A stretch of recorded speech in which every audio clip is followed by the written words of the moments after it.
Hi friends, welcome back to my channel. It's Thursday morning. இன்றைக்கி breakfast lunch என்ன பண்ணுறோன்னு தான் பார்க்க போகிறோம்.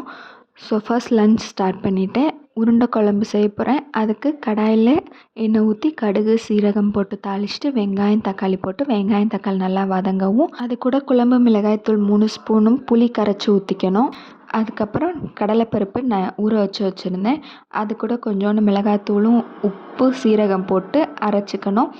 அதில் வெங்காயம் நறுக்கி போட்டு உருண்டையாக உருட்டி குழம்புல போட்டு நல்லா கொதிக்க விட வேண்டியதுதான். உருண்டை குழம்பு ரெடி. ஸோ அதுக்கு சைட் டிஷ்க்கு பட்டாணி மசாலாவும் ரெடி பண்ணியாச்சு.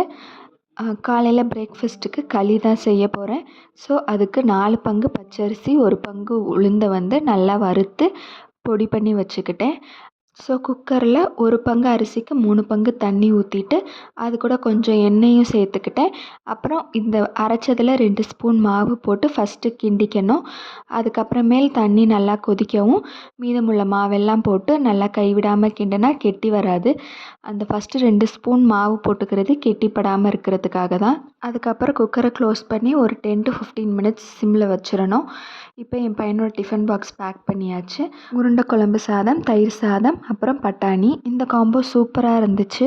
மார்னிங் பிரேக்ஃபாஸ்ட்டுக்கு களி கூட இனிப்பு பாகு வச்சு சாப்பிடுவாங்க. எங்களுக்கு பொடி வச்சு பிடிக்கும், அதனால பொடி வச்சு சாப்பிட்டோம். உங்களுக்கு எந்த காம்போ பிடிக்கும்னு கமெண்ட்ஸில் சொல்லுங்கள்.